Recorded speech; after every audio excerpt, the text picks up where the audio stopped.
Welcome my fellow gamers to the What Is series, where we talk about a variety of games both launched and unlaunched in an objective manner. Today's topic of choice is Veiled Experts. Now, without further ado, let's dive into it.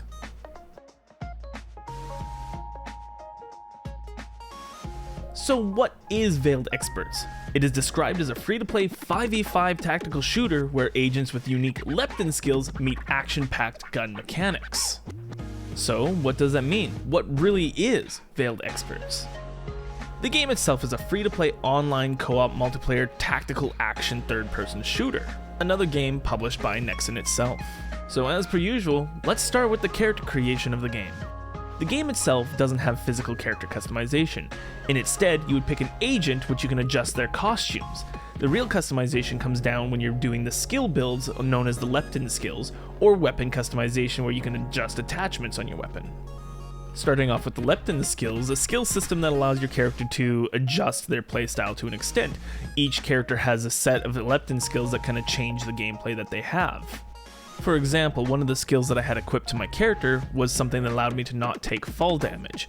This helped a lot in certain situations and changed the gameplay entirely for how I played. You can also come across skills that allow you to start with more money at the beginning of matches, or even at the 4th round you can get loads of money. And now beyond money and simple fall damage reduction, you can get skills that help your HP or information gathering on the field as well.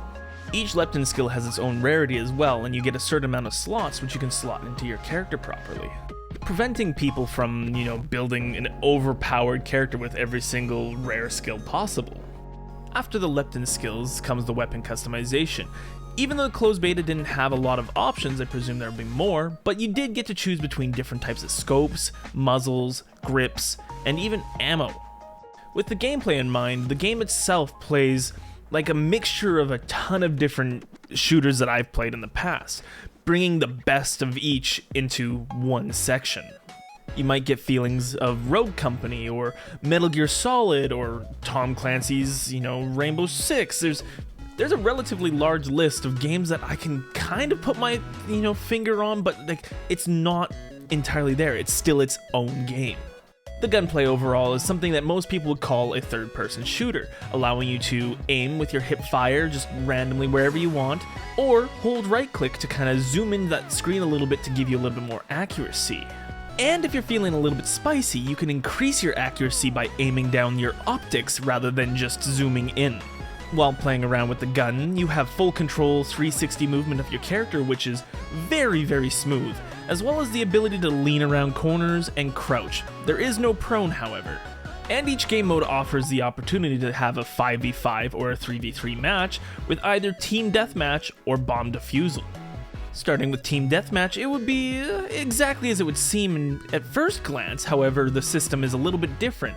While you're still earning points, you do have to have a buy system where you buy your equipment every time you die and at the beginning of the round. The difference from this to bomb defusal is you don't have to worry about upgrading certain things within the game. You kind of just already have them when you buy that item, and your special abilities don't work. In Bomb Defusal, however, it's basically the same as what you would expect from like Counter-Strike or Valorant, where you have to buy bomb defusal kits or you have to find and plant the bomb at a certain location. With a similar buying system at the beginning of each round, this allows you to also upgrade what was known as tactics, your shields, and some other stuff. That is if you're playing competitive. If you're playing standard and casual, you only have to worry about one group upgrade, which you can share money with others or spend that on having your group at least be a little bit stronger. There are some other modes within the game known as Showdown. However, I didn't really get to dig deep into what Showdown really was, so I can't give a verdict on that. But what I can say is that the competitive mode of the game was actually genuinely fun, and even I, someone who doesn't really watch esports, would watch this game as an esport. And my reasons for that is also within the environment. The maps in this game are honestly genuinely really beautiful, really fun to play on, but the only catch is that they do have a little bit of a disadvantage to certain sides if you're doing bomb defusal. Though, that allows you to kind of adjust and play to a different style with the verticality of the maps themselves and the interactables, allowing you to destroy and change the environment around you. And thanks to the parkour system, the verticality of the maps are easily explored, allowing you to change your angles of approach to different bomb sites. And if you've ever played games like Tekken or Injustice, it also has the ability to have environmental changes depending on actions that you take. Not just destructible environment, but if you plant the bomb, the map might change and things will collapse. Alright, well, we talked about the maps, the gameplay. We haven't really talked about the social aspect of the game, or the UI aspect. The social aspect, I mean, you can queue up with your friends, or just random people, if that's how you so please, but the game also offers a feature known as clans. While I'm not entirely sure what the benefit of clans are, it feels more like a system that allows you to flex on other people. And for a first-person shooter, that's honestly what a lot of people like to do. The UI in the game, from the menu to the buy menu to the information to help you kind of get around and find what you're looking for, is honestly really well done. For someone who always skips the tutorial, I didn't have any troubles figuring out how to use the buy system in matches and navigating to start a match. And in terms of monetization, I'm not exactly sure what they're going for yet, but I can assume it's going to be cosmetics, and knowing Nexon, it could possibly be upgrades for characters as well. Hopefully that isn't the case, because I would love to personally see a really cool competitive scene kind of take place within this game. Though we do know at least there's character outfits as well as weapon camos, so that is something we could look forward to within the monetization. All in all, my personal opinion of the game is honestly that it's really well done. From the gunplay, which, handles super smoothly, reminds me of a lot of older games that I really loved and wish were still here, to the maps, which are fun to explore, to climb and destroy. It gives this sense of satisfaction. And hopefully they don't spread out in too many different game modes so that we can have at least a consistent player base within each mode.